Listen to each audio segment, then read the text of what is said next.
आकाशवाणी लखनऊ से प्रस्तुत है प्रादेशिक समाचार।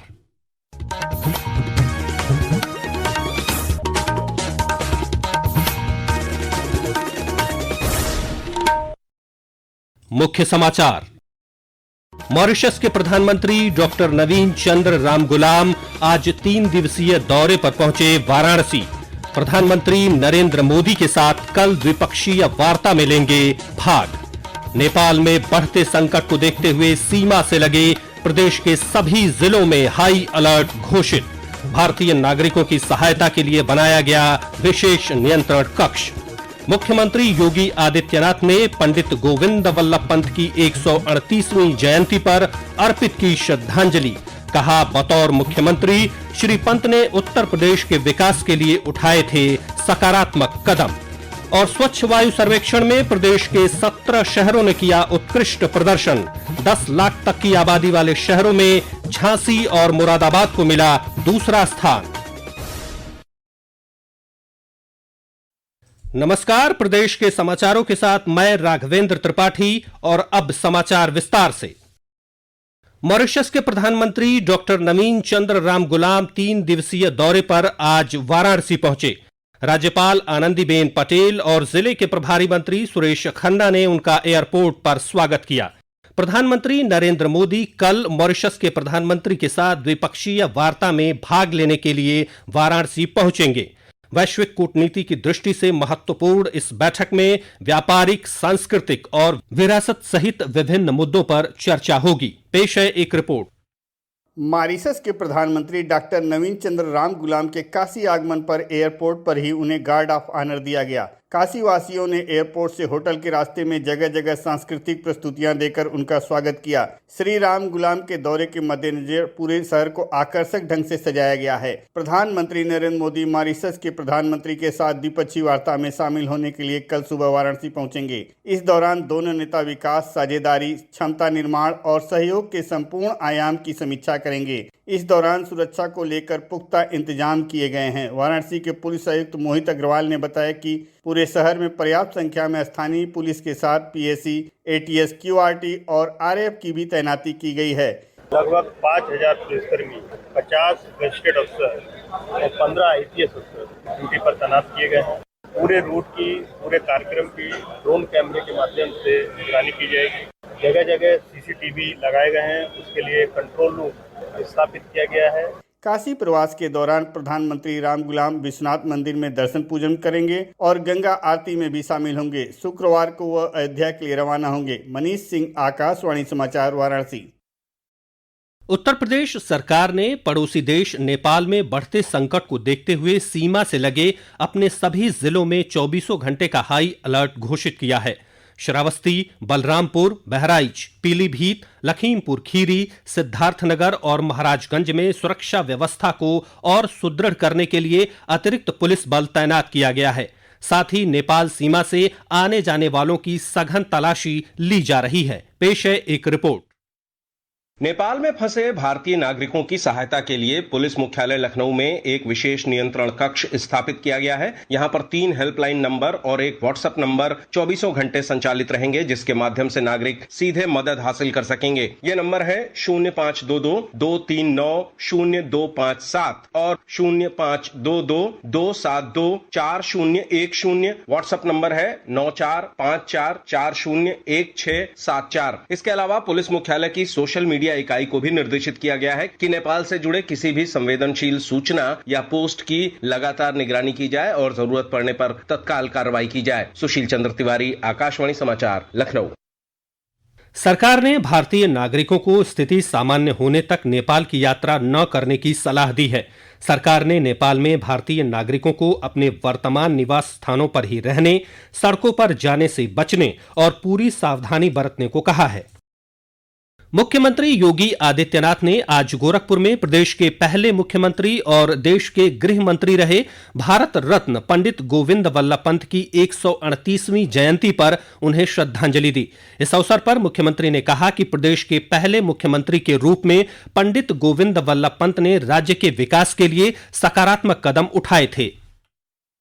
प्रथम मुख्यमंत्री होने के नाते उत्तर प्रदेश के विकास की कार्य योजना उत्तर प्रदेश के सामने जो समय की चुनौतियां थीं, सैकड़ों वर्षों की गुलामी के कालखंड में उत्तर प्रदेश की अस्त व्यस्त हुई व्यवस्था को ठीक करने और उत्तर प्रदेश को विकास के अग्रणी पायदान पर खड़ा करने के लिए उन्होंने अनेक सुधारात्मक कदम उठाए थे।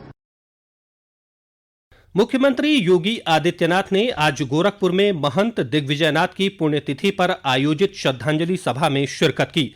सभा को संबोधित करते हुए मुख्यमंत्री ने कहा कि ब्रह्मलीन महंत दिग्विजयनाथ ने हमेशा एक योजक की भूमिका निभाकर समाज और राष्ट्र को दिशा दिखाई। श्री योगी ने प्रधानमंत्री नरेंद्र मोदी के विकसित भारत के संकल्प का उल्लेख करते हुए कहा कि विकसित भारत सिर्फ राजनीतिक संकल्प नहीं बल्कि भारत और भारतीयता का मंत्र है।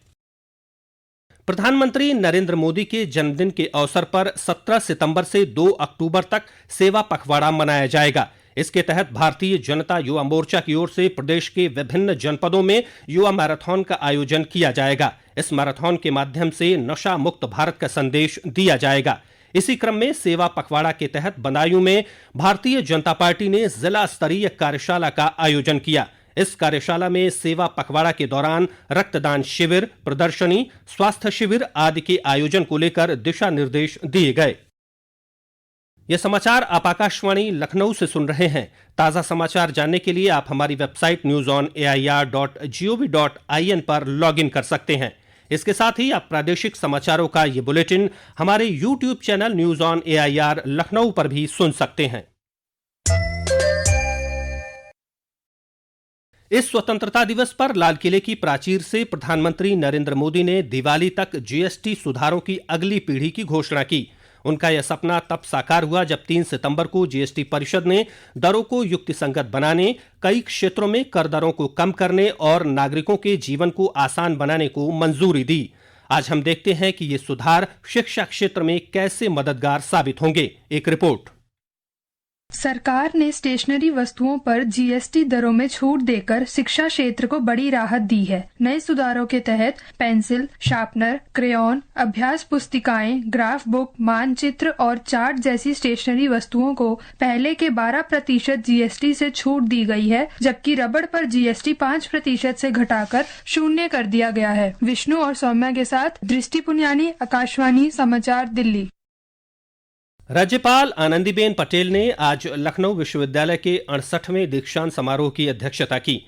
इस अवसर पर उन्होंने 1,26,254 उपाधियां और 201 पदक प्रदान किए। कार्यक्रम में राज्यपाल ने आंगनबाड़ी केंद्रों को सशक्त बनाने के लिए बाराबंकी के 300 आंगनबाड़ी केंद्रों को आंगनबाड़ी किट और हेल्थ किट भी बांटी। स्वच्छ वायु सर्वेक्षण 2025 में प्रदेश के 17 शहरों ने उत्कृष्ट प्रदर्शन करते हुए देश भर में अपनी सशक्त उपस्थिति दर्ज कराई है। इस उपलब्धि के लिए प्रत्येक शहर को 25 लाख रुपए की पुरस्कार राशि प्रदान की गई। पेश है एक रिपोर्ट।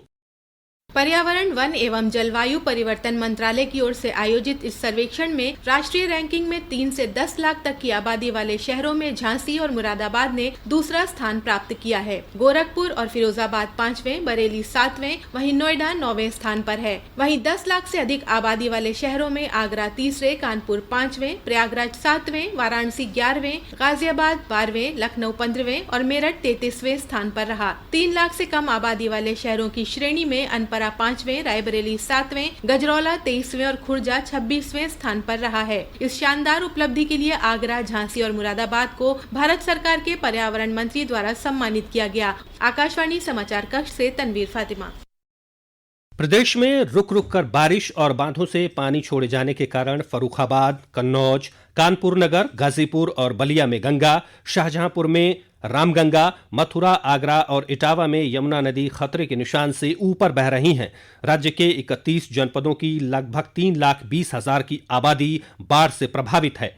बाढ़ग्रस्त क्षेत्रों में 10 NDRF, 11 SDRF और 23 PSC की टीमें राहत और बचाव कार्यों में लगाई गई हैं, जबकि 1037 बाढ़ चौकियां सक्रिय हैं। मौसम विभाग ने आगामी 24 घंटों में राज्य के पूर्वी हिस्से में बारिश का येलो अलर्ट जारी किया है। और अंत में मुख्य समाचार एक बार फिर। मॉरिशस के प्रधानमंत्री डॉक्टर नवीन चंद्र रामगुलाम आज 3 दिवसीय दौरे पर पहुंचे वाराणसी। प्रधानमंत्री नरेंद्र मोदी के साथ कल द्विपक्षीय वार्ता में लेंगे भाग। नेपाल में बढ़ते संकट को देखते हुए सीमा से लगे प्रदेश के सभी जिलों में हाई अलर्ट घोषित। भारतीय नागरिकों की सहायता के लिए बनाया गया विशेष नियंत्रण कक्ष। मुख्यमंत्री योगी आदित्यनाथ ने पंडित गोविंद वल्लभ पंत की 138वीं जयंती पर अर्पित की श्रद्धांजलि। कहा, बतौर मुख्यमंत्री श्री पंत ने उत्तर प्रदेश के विकास के लिए उठाए थे सकारात्मक कदम।